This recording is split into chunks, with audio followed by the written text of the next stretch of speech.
La fête chez Thérèse de Victor Hugo. La chose fut exquise et fort bien ordonnée. C'était au mois d'avril, et dans une journée si douce qu'on eût dit qu'amour l'eût fait exprès. Thérèse, la duchesse à qui je donnerais, si j'étais roi, Paris, si j'étais Dieu, le monde, quand elle ne serait que Thérèse la blonde, cette belle Thérèse aux yeux de diamant nous avait conviés dans son jardin charmant. On était peu nombreux, le choix faisait la fête.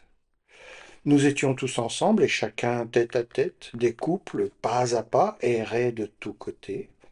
C'étaient les fiers seigneurs et les rares beautés, les amitas se rêvant auprès d'Éléonore, les marquises riant avec les monsignors, et l'on voyait rôder dans les grands escaliers un nain qui dérobait leurs bourses aux cavaliers. À midi, le spectacle avec la mélodie. Pourquoi jouer Plautus la nuit? La comédie est une belle fille et rit mieux au grand jour. Or, on avait bâti comme un temple d'amour, près d'un bassin, dans l'ombre, habité par un cygne, un théâtre en treillage où grimpait une vigne.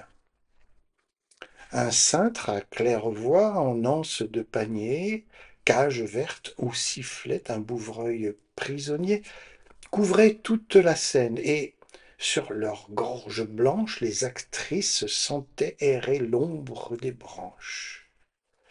On entendait au loin de magiques accords, et tout en haut, sortant de la frise à mi-corps, pour attirer la foule au lazzi qui répète, le blanc Pulcinella sonnait de la trompette.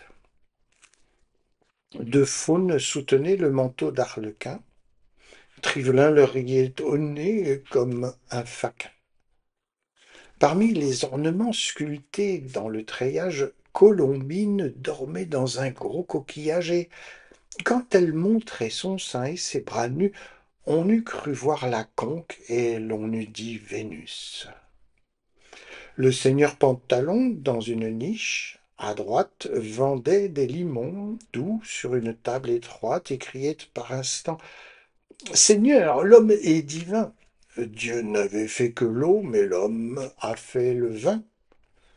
Scaramouche, en un coin, harcelait de sa batte le tragique Alcantor, suivi du triste Arbate. Crispin, vêtu de noir, jouait de l'éventail, perché, jambes pendantes au sommet du portail. Carlino se penchait, écoutant les aubades, et son pied ébauchait de rêveuses gambades. Le soleil tenait lieu de lustre. La saison avait brodé de fleurs un immense gazon, vert tapis déroulé sous main groupe folâtre.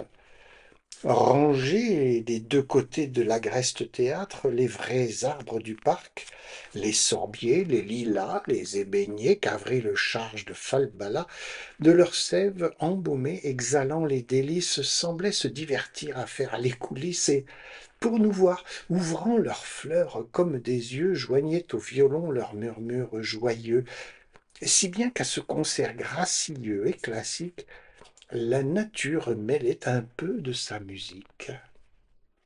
Tout nous charmait, les bois, le jour serein, l'air pur, les femmes tout amour et le ciel tout azur. Pour la pièce, elle était fort bonne, quoique ancienne.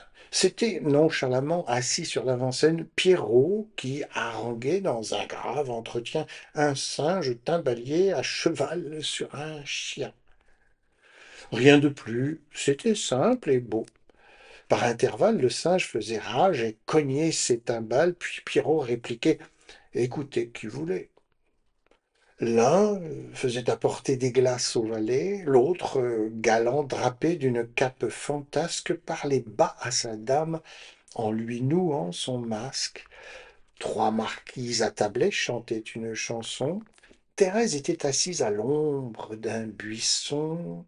Les roses pâlissaient à côté de sa joue, et, la voyant si belle, un pan faisait la roue. Moi, J'écoutais, pensif, à un profane couplet que fredonnait dans l'ombre un abbé violet. La nuit vint, tout se tut, les flambeaux s'éteignirent. Dans les bois assombris, les sources se plaignirent. Le rossignol, caché dans son nid ténébreux, chanta comme un poète et comme un amoureux. Chacun se dispersa sous les profonds feuillages. Les folles, en riant, entraînèrent les sages. L'amante s'en alla dans l'ombre avec l'amant. Et, troublé comme on l'est en songe, vaguement, ils sentaient par degrés se mêler à leur âme, à leurs discours secrets, à leurs regards de flamme, à leur cœur, à leurs sens, à leur molle raison, le clair de lune bleue qui baignait l'horizon.